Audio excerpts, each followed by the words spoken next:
Nunca olvidaré el momento exacto en que mi mundo se detuvo. El reloj marcaba las 7:43 de la tarde, cuando las palabras de Teresa atravesaron el bullicioso comedor como una bala de hielo. Mi hija Lucía, con sus apenas 6 años y esos ojos color avellana que brillaban de emoción momentos antes, se quedó paralizada frente a la mesa principal del salón de eventos. Llevaba puesto ese vestido rosa que habíamos elegido juntas 3 días antes, con las florecitas bordadas que tanto le gustaban.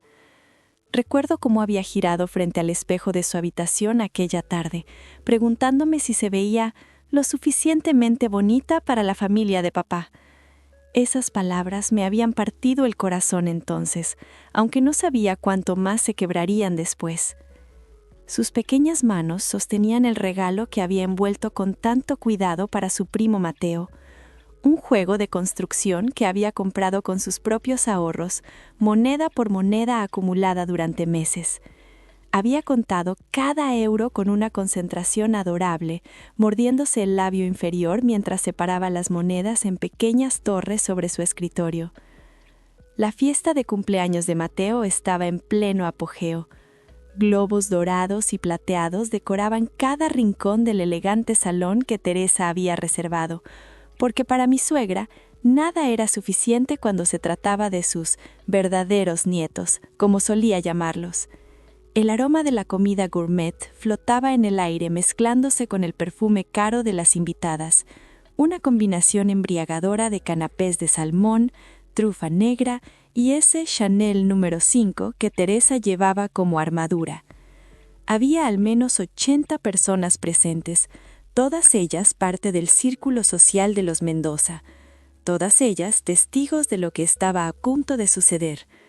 La música de fondo, algo clásico e impersonal que Teresa había elegido, apenas se escuchaba bajo el murmullo constante de conversaciones sobre vacaciones en la Toscana, inversiones inmobiliarias y los últimos escándalos de la alta sociedad madrileña. Teresa se levantó de su asiento con esa postura erguida que había perfeccionado durante años de pertenecer a la alta sociedad madrileña. Su traje azul marino de Chanel brillaba bajo las luces del candelabro y sus joyas de diamantes emitían destellos que parecían competir con su mirada fría. El sonido de sus tacones Louboutin contra el suelo de mármol creó un ritmo ominoso, un tambor de guerra que solo yo parecía escuchar. Se acercó a Lucía con pasos medidos, calculados, como una depredadora aproximándose a su presa. Yo estaba a apenas 3 metros de distancia, conversando con una prima de Jorge sobre temas intrascendentes, cuando escuché esa voz que ya conocía tan bien, esa voz que destilaba veneno disfrazado de elegancia. «Esa mesa es solo para los nietos legítimos», pronunció cada palabra con una claridad cristalina, asegurándose de que resonaran en el espacio entre las conversaciones. Había estudiado cada sílaba, saboreándolas como quien degusta un vino añejo. Las palabras cayeron sobre Lucía como un jarro de agua helada en pleno invierno. Vi cómo los hombros de mi pequeña se hundían, cómo sus dedos apretaban con más fuerza el regalo envuelto en papel brillante, cómo su labio inferior comenzaba a temblar en ese gesto que precedía a las lágrimas. Sus mejillas, sonrosadas por la excitación de la fiesta apenas segundos atrás, se tornaron de un blanco ceniciento. Pensé en todas las noches que habíamos pasado hablando sobre esta familia, sobre cómo ella era tan Mendoza como cualquiera de los otros niños, sobre cómo el apellido en su certificado de nacimiento significaba que ella pertenecía. ¡Qué ingenua había sido! El salón entero pareció congelarse. Las conversaciones se detuvieron una por una, como fichas de dominó cayendo en silencio. Los adultos desviaron la mirada incómodos, algunos fingiendo no haber escuchado mientras llevaban copas de champán a sus labios con urgencia repentina. Otros observando con curiosidad morbosa, como quien no puede apartar la vista de un accidente en la carretera. Los niños, más honestos en sus reacciones, miraban confundidos, sin entender completamente qué acababa de suceder, pero sintiendo la tensión que electrificaba el aire. Una niña pequeña, con coletas rubias y vestido amarillo, tiró de la manga de su madre y preguntó en un susurro que resonó como un grito: «Mamá, ¿por qué la señora es mala con ella?». La madre la hizo callar con un urgente siseo. Jorge estaba al otro lado del salón hablando con su hermano Andrés y un grupo de empresarios que su madre había invitado estratégicamente para impresionar. Lo vi desde donde estaba, con su traje gris perfectamente planchado, su corbata de seda italiana, su sonrisa cortés de hombre de negocios. Gesticulaba con las manos mientras explicaba algo sobre mercados emergentes, ajeno al terremoto que sacudía a su hija a metros de distancia. No había escuchado nada, o eso pensé, pero había algo en la rigidez repentina de su espalda, en cómo su mano se detuvo a medio gesto que me hizo dudar. Pero entonces sucedió algo que jamás habría imaginado. Jorge dejó caer su copa de champán. El cristal se estrelló contra el suelo de mármol con un estruendo que resonó como un disparo en el silencio tenso del salón. El líquido dorado se esparció formando un charco irregular que reflejaba las luces del techo. Todos los ojos se volvieron hacia él, incluidos los míos, incluidos los de Teresa, incluidos los de Lucía, que levantó su carita bañada en lágrimas contenidas. Mi marido cruzó el salón con pasos largos y decididos. Nunca lo había visto moverse así, con esa determinación que parecía emanar de un lugar profundo que yo desconocía. Su mandíbula estaba tensa, sus puños apretados a los costados de su cuerpo, y en sus ojos había una expresión que me era completamente extraña. Llegó hasta donde estaba su madre, se plantó frente a ella con la altura que le daba ventaja, y por primera vez en los 8 años que llevábamos casados, vi a Jorge enfrentarse a Teresa.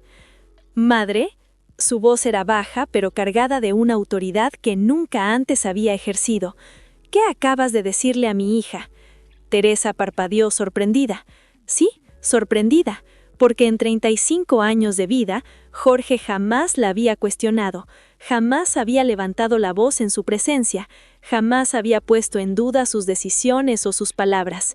Era el hijo obediente, el hombre que consultaba con mamá antes de tomar cualquier decisión importante, el que necesitaba su aprobación hasta para elegir el color de sus corbatas. Jorge, cariño, simplemente estaba organizando la disposición de los asientos. Es el cumpleaños de Mateo y... «¿Qué le dijiste a Lucía?», interrumpió él, y su voz subió un tono. El salón entero contenía la respiración. Yo me había acercado y tenía a Lucía abrazada contra mi pecho, sus pequeños dedos aferrándose a mi vestido como si fuera un salvavidas. Teresa intentó mantener su compostura, esa máscara de dignidad que usaba como armadura. «Hijo, no hagas una escena. Sabes perfectamente que Lucía es mi hija». Jorge la interrumpió nuevamente, apartando su brazo con un movimiento brusco que hizo que varios invitados jadearan audiblemente. «Es mi hija en todos los sentidos que importan. La amo como amo a cualquiera de mis hijos. Y si tú no puedes ver eso, si tú no puedes tratarla con el mismo respeto y amor que le das a los demás, entonces...». Se detuvo. Vi cómo tragaba saliva, cómo sus manos temblaban ligeramente. Este era el momento en que tendría que elegir entre la mujer que le dio la vida y la familia que había construido conmigo. Conocía a mi marido, conocía su debilidad, su necesidad de aprobación materna, su incapacidad histórica de contradecir a Teresa. Esperé, con mi corazón martillando contra mis costillas, convencida de que en cualquier segundo se disculparía, de que buscaría un término medio, de que nos pediría a Lucía y a mí que entendieran. Pero Jorge me sorprendió a mí, sorprendió a su madre, sorprendió a todos los presentes. «Entonces nos vamos», declaró con una firmeza que jamás le conocía. Se volvió hacia mí, extendió su mano. «Sofía, Lucía, recojan sus cosas, nos marchamos ahora». Los meses anteriores a ese momento habían sido un infierno meticulosamente disfrazado de normalidad. Todo comenzó 2 años atrás, cuando Jorge llegó a casa con esa expresión que aprendí a reconocer como el preludio de malas noticias. Su empresa, un negocio de importación que había heredado de su padre, estaba en problemas graves, muy graves. Había invertido en un proyecto en Asia que resultó ser un fraude sofisticado. 237.000 euros se habían evaporado en cuestión de semanas. Me senté en el sofá de nuestra sala, ese sofá de cuero italiano que habíamos comprado cuando las cosas iban bien, y escuché mientras mi mundo se desmoronaba. Jorge lloraba, algo que solo había visto 2 veces en nuestro matrimonio, y me explicaba entre sollozos que si no pagábamos las deudas en 6 meses, perderíamos todo: la empresa, nuestra casa, nuestra reputación. Los abogados de los inversionistas estaban preparando demandas. Había amenazas de cárcel. Pensé en todas nuestras opciones. Pedirle dinero a Teresa era impensable. Ella controlaría cada aspecto de nuestras vidas a cambio. Nos convertiría en sus títeres permanentes. Los bancos no nos prestarían esa cantidad sin garantías que no teníamos.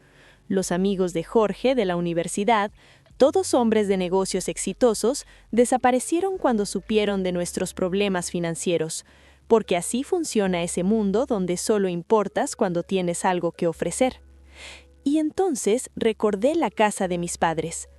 Papá había muerto 3 años atrás de un infarto fulminante, y mamá lo siguió apenas 8 meses después.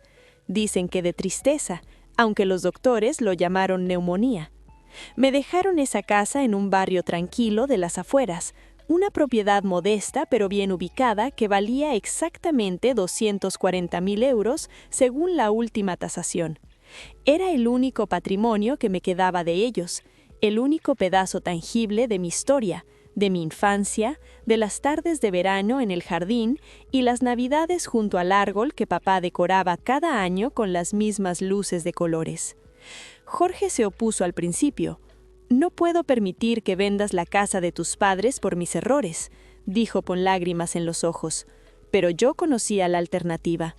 Conocía lo que significaría perder todo, lo que le haría a nuestra familia, a nuestros hijos, a Lucía que apenas acababa de adaptarse a su nueva vida con nosotros después de 2 años en el sistema de adopción.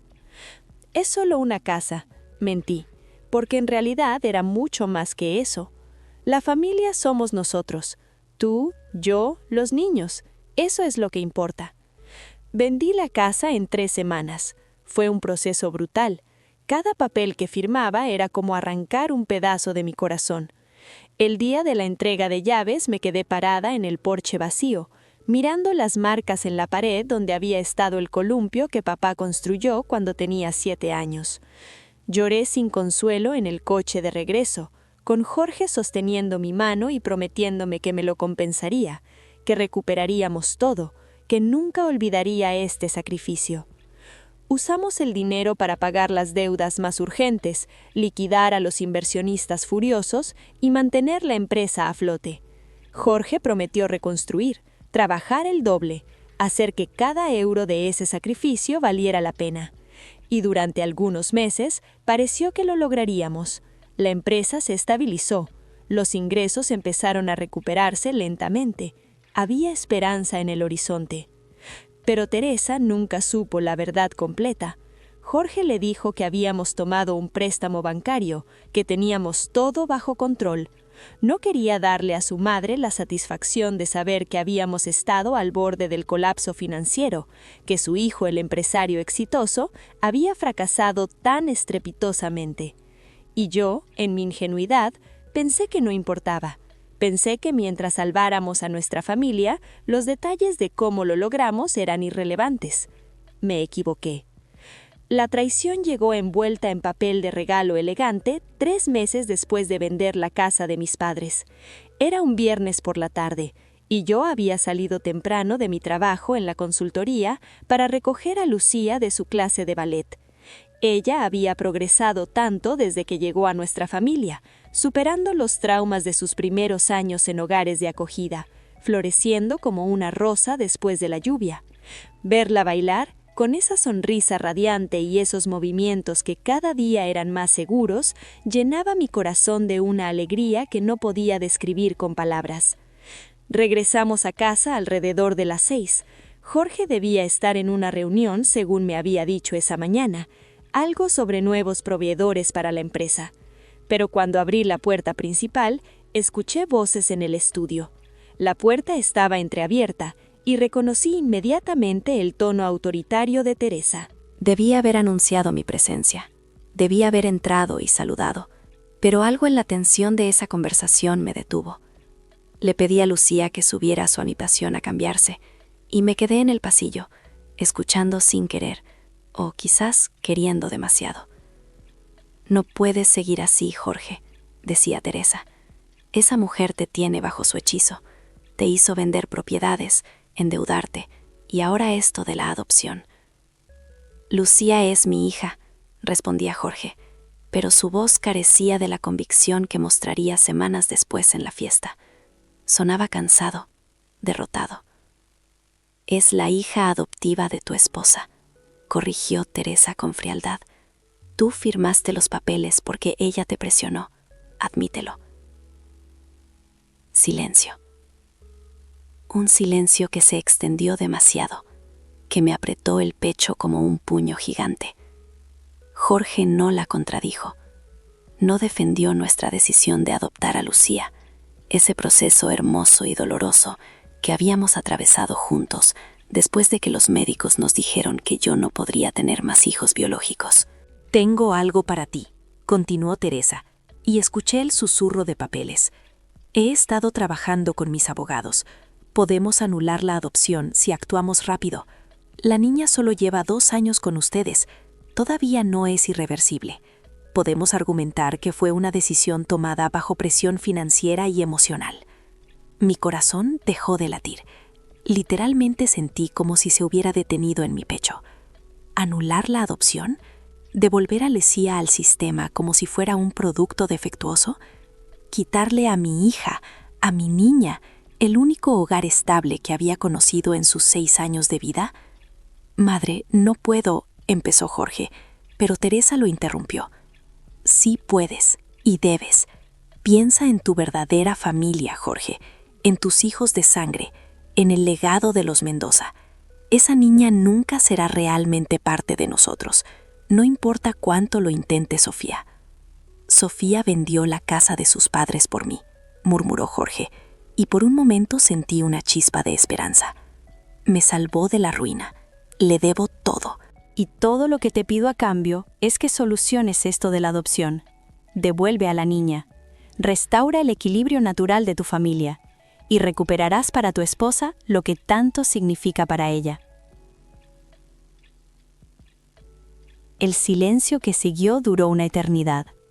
Esperé, rogué en silencio, supliqué a un Dios en el que apenas creía que Jorge dijera que no, que rechazara esa oferta vil y manipuladora, que defendiera a nuestra hija, a nuestra familia. «Déjame pensarlo», dijo finalmente, y esas 3 palabras mataron algo dentro de mí. No dijo no, no dijo jamás. No dijo ¿cómo te atreves a sugerir algo así? Dijo déjame pensarlo, como si estuviera considerando qué coche comprar o a qué restaurante ir a cenar. Como si Lucía, mi niña, nuestra hija, fuera una variable en una ecuación que podía ajustarse según conviniera. Me alejé del estudio antes de que salieran y me descubrieran espiando. El pasillo parecía extenderse infinitamente mientras caminaba, el suelo de madera crujiendo bajo mis pies como acusaciones. Subí las escaleras con piernas que apenas me sostenían, aferrándome al pasamanos con dedos temblorosos, cada escalón una montaña que escalar. Entré al baño y vomité hasta que no quedaba nada en mi estómago excepto bilis y traición. El sabor amargo me quemaba la garganta, mezclándose con las lágrimas que finalmente dejé caer.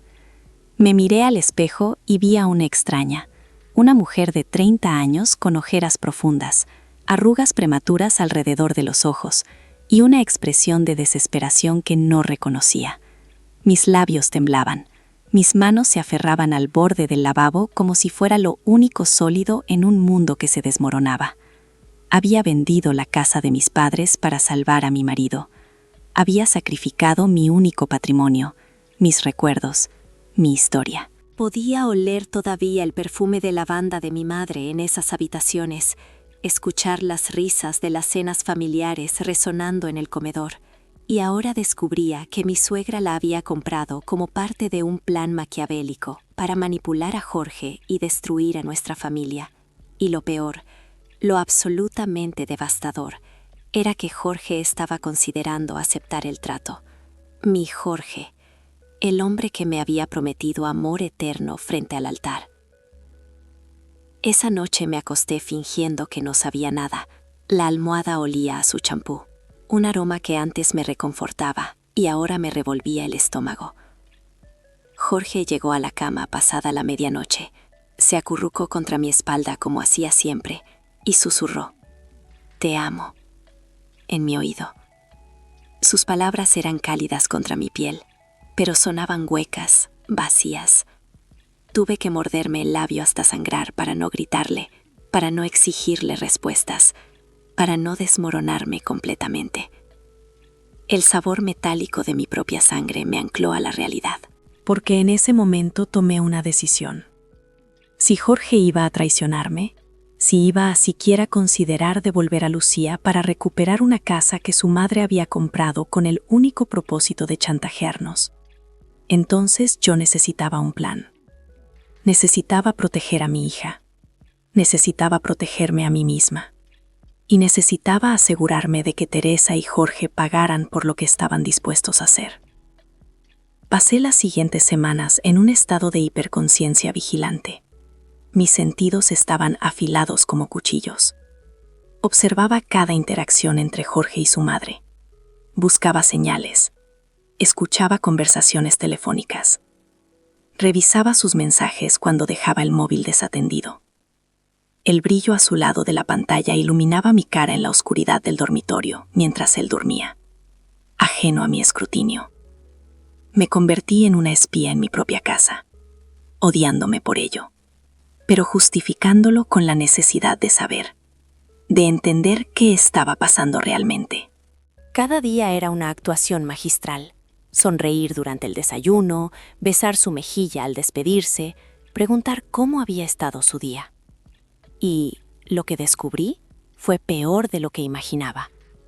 Jorge no había rechazado la oferta de Teresa. En cambio, estaba investigando activamente cómo anular la adopción. Encontré documentos escondidos en su maletín de trabajo, consultas con abogados especializados en derecho familiar, impresiones de artículos sobre reversión de adopciones. El papel crujía entre mis dedos temblorosos, las palabras legales bailando ante mis ojos llorosos. Todo meticulosamente organizado, todo avanzando hacia un objetivo claro: devolver a Lucía, mi niña, mi bebé. La justificación que usaban era retorcidamente brillante. Argumentarían que la adopción se había completado durante un período de estrés financiero extremo, que yo había presionado a Jorge para adoptar como una forma de llenar el vacío emocional causado por no poder tener más hijos biológicos, que no habíamos considerado adecuadamente el impacto en nuestros otros 2 hijos. Los abogados de Teresa habían encontrado precedentes, casos similares donde adopciones relativamente recientes habían sido anuladas bajo circunstancias cuestionables. Cada argumento era una puñalada calculada, y el plan maestro de Teresa era aún más siniestro. Una vez que devolvieran a Lucía, Jorge recibiría la escritura de la casa de mis padres. Podría presentársela como un regalo sorpresa, una forma de compensarme por el dolor de perder a la niña adoptada. Mira, cariño, recuperé la casa de tus padres. Sé que extrañas a Lucía, pero ahora tienes de vuelta tu hogar de infancia. ¿No es maravilloso? Podía escuchar su voz en mi cabeza, dulce como veneno. Era manipulación de nivel experto. Me conocía lo suficiente para saber que la casa de mis padres significaba el mundo para mí. pero apostaba a que incluso ese regalo envenenado no sería suficiente para compensar la pérdida de mi hija. Y ahí estaba la verdadera genialidad de su plan. Si yo aceptaba la casa, parecería que me había vendido, que había cambiado a mi hija adoptiva por propiedad inmobiliaria. Si la rechazaba, Teresa siempre podría señalar que había intentado hacer las paces, que yo era la problemática que rechazaba gestos de reconciliación. Ganaría de todas formas, siempre ganaba. Pero Teresa cometió un error crítico que sería su perdición. En su arrogancia, en su convicción absoluta de que siempre estaría varios pasos adelante, documentó todo. Guardaba copias de emails con sus abogados, borradores de los documentos legales para anular la adopción, incluso grabaciones de conversaciones con Jorge donde discutían los detalles del plan. Su meticulosidad sería su ruina. Y yo encontré todo.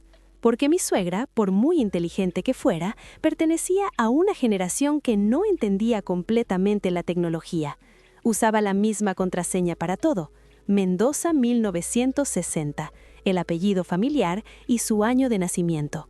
Acceder a su correo electrónico, a su almacenamiento en la nube, a sus documentos digitales, fue ridículamente sencillo una vez que tuve esa información. Lo que hice con esa información fue planificar, meticulosamente, pacientemente, sin revelar ni una pizca de lo que sabía. Seguí siendo la nuera obediente en las cenas familiares, la esposa amorosa en casa, la madre dedicada con mis hijos.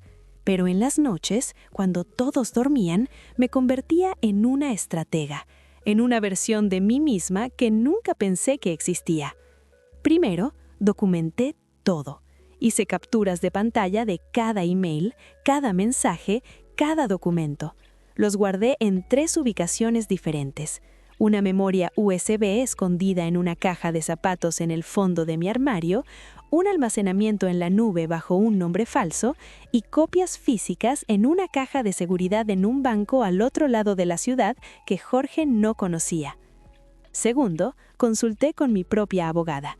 Marta era una antigua compañera de la universidad que se había especializado en derecho familiar y que conocía bien a las familias manipuladoras de la alta sociedad madrileña. Le mostré todo lo que había encontrado. Su expresión pasó de la sorpresa al horror y finalmente a una determinación fría. «Esto es suficiente para destruirlos legalmente», me dijo, revisando los documentos por tercera vez. Conspiración para anular fraudulentamente una adopción, manipulación psicológica, chantaje emocional. Tenemos pruebas de todo. Puedes solicitar el divorcio y obtener la custodia completa de todos los niños, incluida Lucía. Puedes arruinar la reputación de la familia Mendoza. Pero Sofía hizo una pausa, mirándome con esos ojos marrones que habían visto demasiadas familias destrozadas en su carrera. ¿Pero qué?, pregunté, aunque parte de mí ya sabía lo que iba a decir. Pero eso no te devolverá lo que perdiste. La casa de tus padres seguirá estando en manos de Teresa, tu matrimonio seguirá estando destruido, y tus hijos, todos ellos, incluida Lucía, crecerán en medio de una batalla legal que podría durar años. ¿Eso es lo que quieres? No lo era. No quería destruir, quería justicia. Quería que Jorge y Teresa entendieran el daño que estaban dispuestos a causar. Quería que enfrentaran las consecuencias de sus acciones sin destruir completamente a mi familia en el proceso. Y lo más importante aún, quería recuperar la casa de mis padres sin que pareciera que había negociado por ella, sin que nadie pudiera acusarme de anteponer una propiedad a mi hija. Entonces necesitas una estrategia diferente, continuó Marta. Y en sus ojos vi un destello de lo que solo puedo describir como admiración vengativa. Necesitas hacer que ellos mismos se delaten.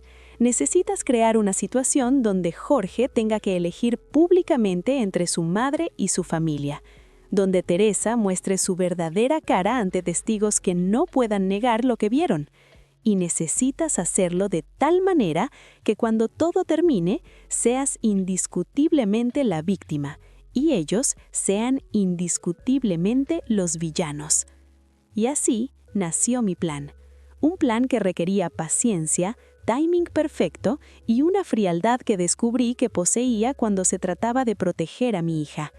Esperaría el momento preciso, a la ocasión perfecta donde Teresa no pudiera contenerse, donde su elitismo y su crueldad salieran a la superficie de manera tan obvia que hasta Jorge, con toda su ceguera filial, no pudiera ignorarlo. El cumpleaños de Mateo era en 6 semanas, una celebración masiva que Teresa había estado planeando durante meses, con invitados de la crème de la sociedad madrileña. Sería el escenario perfecto, público, imposible de negar, presenciado por personas cuya opinión Teresa valoraba más que casi cualquier otra cosa. Todo lo que necesitaba hacer era asegurarme de que Lucía intentara sentarse en la mesa principal. El resto, conociendo a mi suegra, sucedería naturalmente. Teresa no podría resistirse a ejercer su poder, a dejar claro quién pertenecía realmente a la familia Mendoza y quién no. Y cuando lo hiciera, cuando dejara salir ese veneno que guardaba tan cuidadosamente bajo su barniz de respetabilidad, yo estaría lista. Las semanas que llevaron a la fiesta fueron las más difíciles de mi vida. Tuve que actuar como si no supiera nada, como si mi matrimonio no estuviera construido sobre mentiras y manipulaciones. Tuve que besar a Jorge por las mañanas, sintiendo el sabor amargo de la traición en cada roce de labios. Preparar cenas familiares con Teresa mientras sus palabras dulces resonaban en mi mente como veneno disfrazado de miel. Sonreír en las reuniones sociales con una máscara tan perfecta que a veces me asustaba mi propia capacidad para el engaño. Todo mientras mi corazón se hacía pedazos por dentro, fragmentándose un poco más cada día, cada hora, cada minuto que pasaba en esa farsa. Las noches eran peores. Me quedaba despierta escuchando la respiración de Jorge a mi lado, ese hombre que había jurado amarme y protegerme, preguntándome cuántas veces había escuchado a su madre despreciar a nuestra hija y no había dicho nada. Cuántas conversaciones habían tenido donde yo era el tema, donde Lucía era el problema a resolver. El colchón se sentía como un campo minado, cada movimiento calculado para no despertar sospechas, para no revelar que sabía, que estaba rota, que estaba planeando. Pero lo más difícil fue con Lucía, mi pequeña niña, tan inocente, tan ajena a la tormenta que se cernía sobre nuestra familia. Había florecido tanto en los 2 años que llevaba con nosotros. Sus pesadillas habían disminuido, su confianza había crecido. Finalmente había empezado a llamarme mamá sin titubear, sin esa pausa que antes precedía a la palabra, como si aún necesitara permiso para reclamar ese título. Ver su alegría, su amor incondicional, saber que había personas dispuestas a devolverla al sistema como si fuera un mueble que ya no combinaba con la decoración, me llenaba de una rabia tan profunda que a veces me asustaba su intensidad. Era un fuego que me consumía desde dentro, alimentándose de cada abrazo que me daba, de cada vez que corría hacia mí gritando «Mami» cuando llegaba del trabajo. Le compré el vestido rosa para el cumpleaños de Mateo. Fuimos juntas al centro comercial un sábado lluvioso, tomadas de la mano, probándonos vestidos y riéndonos de las tonterías que dicen las niñas de 6 años. El olor a palomitas de maíz y perfumes mezclados llenaba el aire mientras caminábamos entre las tiendas iluminadas. Lucía eligió ese vestido específicamente porque, según sus palabras, «Me hace ver como una princesa, mami. ¿Crees que a la abuela Teresa le gustará?» El mundo se detuvo por un segundo.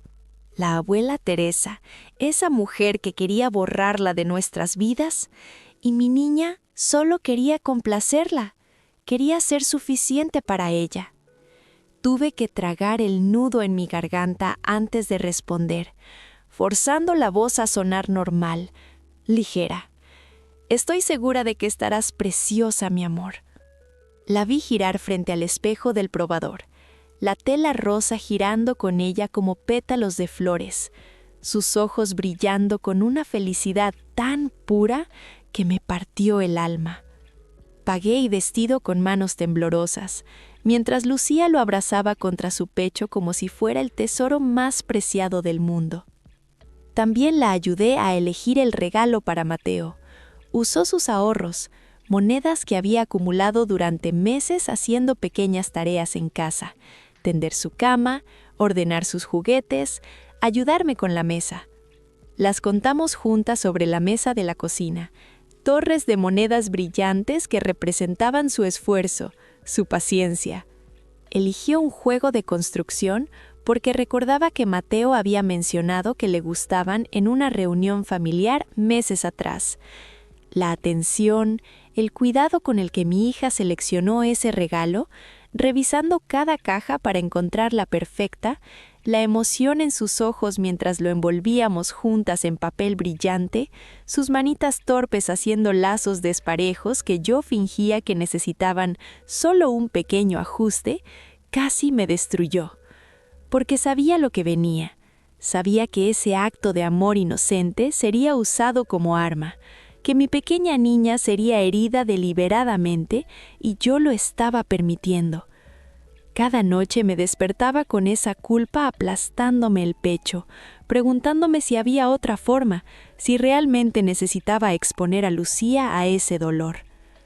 Pero era necesario, era absolutamente necesario que Teresa mostrara su verdadera naturaleza, que Jorge viera sin ambigüedades lo que su madre era capaz de hacer, porque sin eso, sin ese momento definitorio, siempre habría espacio para negación, para justificaciones, para «no quise decir eso» o «lo malinterpretaste». Necesitaba que fuera tan claro, tan brutal, tan innegable, que Jorge no tuviera otra opción que enfrentarse a la realidad, que viera con sus propios ojos el veneno dirigido no a mí, su esposa, sino a nuestra hija, una niña inocente de 6 años.